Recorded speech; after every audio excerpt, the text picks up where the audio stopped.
नमस्कार। आरबीआई के गवर्नर शक्तिकांता दास ने कहा है कि रिटेल ई रूपी का सेगमेंट जो है, बेसिकली ई रूपी दो सेगमेंट में लॉन्च हुआ है। पहला तो पायलट प्रोजेक्ट चल ही रहा है होलसेल सेगमेंट पे। दूसरा जो उसका रिटेल सेगमेंट है वो 1 दिसंबर को आरबीआई लॉन्च करेगी। ये launch basically closed user group में होगा और ये इसमें जो कस्टमर और मर्चेंट जो पार्टिसिपेट करेंगे वो डिजिटल टोकन के अमाउंट को यूज करेंगे। बेसिकली डिजिटल टोकन के रूप में होगा और ये एक लीगल टेंडर होगा। अभी आरबीआई ने ये कहा है कि ये दोनों फॉर्मेट में काम करेगा, जिसमें पर्सन टू पर्सन और पर्सन टू मर्चेंट में दोनों के रूप में ये लॉन्च होगा। पर्सन टू पर्सन बेसिकली जैसे हम यूपीआई के थ्रू एक मोबाइल नंबर से दूसरे मोबाइल नंबर पे ट्रांसफर करते हैं, और पर्सन टू मर्चेंट जिसमें आप कोई सामान खरीदते हैं उसके बदले आप मर्चेंट के अकाउंट में पेमेंट करते हैं, तो वो पेमेंट वैसे इन दोनों सेगमेंट में ये ई रूपी काम करेगा। बेसिकली मर्चेंट को जो पेमेंट होगा वो पेमेंट क्यूआर कोड के रूप में होगा। मर्चेंट अपना क्यूआर कोड दिखाएगा जैसे नॉर्मली यूपीआई पेमेंट में होता है, तो ये क्यूआर कोड मर्चेंट को मिलेगा और आप एज ए कस्टमर आप उस क्यूआर कोड को स्कैन करेंगे और देन ट्रांसफर होगा। अभी आरबीआई ने इसके लिए कुछ 8 बैंक्स को सिलेक्ट किया है और ये जो 8 बैंक्स हैं ये 2 फेजेज में पार्टिसिपेट करेंगे। रिटेल ई रूपीज बेसिकली 2 फेजेज में आएगा। फर्स्ट फेज में जो 4 बैंक हैं जो पार्टिसिपेट करेंगे उनमें है state bank of India, ICICI bank, yes bank और आईडीएफसी फर्स्ट बैंक। दूसरे फेज में जो बैंक्स पार्टिसिपेट करेंगे वो उसमें है bank of Baroda, union bank of India, HDFC bank और Kotak Mahindra bank. First phase में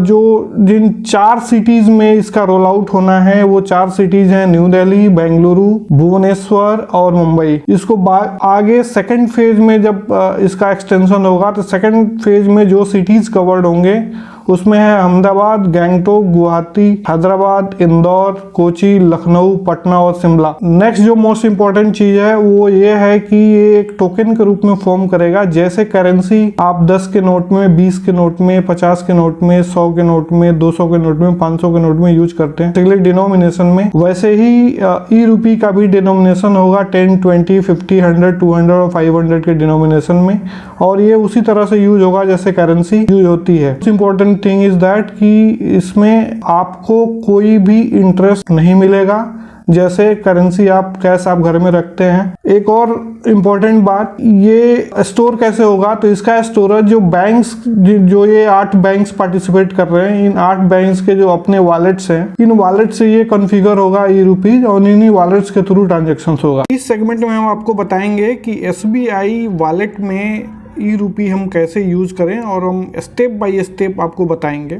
ये जानते हैं step by step process. State bank of India में का वॉलेट कैसे यूज करें, कैसे रिडीम करें, कैसे इसका वॉलेट एक्टिवेट कैसे करें। पहला स्टेप है कस्टमर को अपने एसबीआई ऐप पे लॉगिन करना है। दूसरा, सीबीडीसी के लिए उसको टर्म्स एंड कंडीशन सेलेक्ट करना है। तीसरा, एक बार वो टर्म्स एंड कंडीशन सेलेक्ट कर लेता है उसके बाद उसको एक मैसेज प्रॉम्प्ट होता है जिसमें उसको टर्म्स एंड कंडीशंस एक्सेप्ट करना होता है। तीसरे स्टेप में उसको सिम सेलेक्ट करना पड़ता है इन केस अब वो डुअल सिम फोन यूज कर रहा है। सिंगल सिम में तो ऑटोमेटिकली सिलेक्ट हो जाएगा, लेकिन इन केस अब वो डुअल सिम यूज कर रहा है तो उसको एक मैसेज प्रॉम्प्ट होगा जिसमें उसको अपना सिम सेलेक्ट करना पड़ेगा। वो सिम वही सेलेक्ट करेगा जो उसके existing bank account, existing SBI account से वो लिंक्ड नंबर हो। बाद के स्टेप में, चौथे स्टेप में ऐप जो है, ऐप उस सिम कार्ड को वेरीफाई करेगा, फोन नंबर को वेरीफाई करेगा बेसिकली। 5th स्टेप में आपको ऐप का पिन सेटअप करना पड़ेगा फॉर ई रूपी वॉलेट। 6th स्टेप में कस्टमर का नाम डालना है। 7th स्टेप में एक बार आपने नाम डाल दिया उसके बाद एक रिकवरी कोड आपको भेजेगा। वो रिकवरी कोड आपको हमेशा याद रखना है इन केस आप भूल जाते हैं कि आरबीआई जो ई रूपी का जो हमारा वॉलेट है उसका उस वॉलेट का पासवर्ड आप भूल गए तो वो रिकवरी कोड डाल के आप उसको रिट्रीव कर सकते हैं। 8th स्टेप में आपको वॉलेट का 6 डिजिट पिन आपको सेटअप करना है। एक बार आपने वॉलेट का पिन सेटअप कर दिया उसके बाद एक मैसेज आता है कि आपका वॉलेट क्रिएशन सक्सेसफुल हो गया। उसके बाद आपसे पूछता है कि आपको कौन सा अकाउंट यूज करना है। बेसिकली आपको कुछ ऑप्शंस देते हैं जिसमें बेसिक अकाउंट्स है, आधार केवाईसी वॉलेट है और आपके existing bank accounts, existing SBI accounts को लिंक करने का ऑप्शन रहता है जिससे आपका फुल केवाईसी वॉलेट बन जाता है। एक बार जब एसबीआई का अकाउंट लिंक हो गया उसके बाद जो है आपके अकाउंट का पूरा डिटेल फेच करता है। करने के बाद आपको SBI ATM का आपको डिटेल्स डालना पड़ता है, जिसमें उसके लास्ट 6 डिजिट का नंबर, एक्सपायरी डेट डालना होता है, जिससे आपका KYC वेरिफिकेशन हो जाए। एक बार KYC वेरिफिकेशन हो गया तो आपका फुल फ्लेज अकाउंट बन गया e-Rupee का, और उसके बाद आप उसको यूज कर सकते हैं। जब आपका e-Rupee का अकाउंट एक बार बन गया, उसके बाद वो आपको रीडायरेक्ट करता है e-Rupee के होम पेज पे, जहाँ से आप e-Rupee आप रिसीव कर सकते हैं, लोड कर सकते हैं, आप उसको रिडीम कर सकते हैं। e-Rupee का जो डिनोमिनेशन होगा वो 20 रुपये का, 50 रुपये का, 100 रुपये का, 200 रुपये का और 500 रुपये का होगा।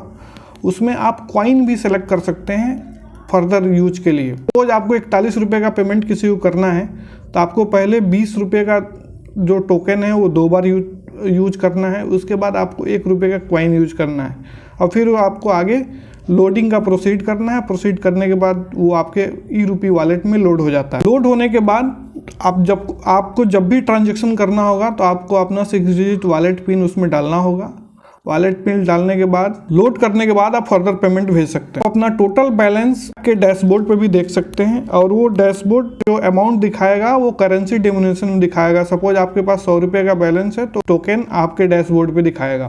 सपोज आपके पास 500 रुपये का e-Rupee पड़ा हुआ है तो आप इस बैंक अकाउंट में रिडीम भी कर सकते हैं। आप अपना 6 डिजिट वॉलेट का पिन डालिए, और पिन डालने के बाद वो आपके बैंक अकाउंट में वो ट्रांसफर हो जाएगा। आपको अपना यदि ट्रांजैक्शन चेक करना है कि आपने कितने ट्रांजैक्शंस किए हैं, तो ट्रांजैक्शन हिस्ट्री में आपकी सारी ट्रांजैक्शन, डेबिट और क्रेडिट ट्रांजैक्शन की हिस्ट्री आपको दिखाएगी। कि आपने किसी को पैसा भेजा तो वो भी ट्रांजैक्शन हिस्ट्री में दिखाएगा, आपके पास किसी से पैसा आया तो भी आपके ट्रांजैक्शन हिस्ट्री में दिखाएगा। इन केस आपको अपना वॉलेट डी रजिस्टर करना है तो डी रजिस्टर वॉलेट बटन से आप उसको डी रजिस्टर कर सकते हैं। डी रजिस्ट्रेशन के प्रोसेस में सबसे पहले आपके वॉलेट में यदि कोई डिजिटल करेंसी पड़ी हुई है, आप पूछेगा कि आपको डिजिटल करेंसी आपको रिडीम करनी है, आपको रिडीम करना पड़ेगा। वो रिडीम होके आपके सीधे लिंक्ड बैंक अकाउंट में चला जाएगा। उसके बाद आपको डी रजिस्ट्रेशन प्रोसेस स्टार्ट होगा, फिर आप कंप्लीट कर सकते हैं। आपको वीडियो अच्छा लगा हो तो आप इसको सब्सक्राइब कीजिए, लाइक कीजिए, शेयर कीजिए। नमस्कार, धन्यवाद।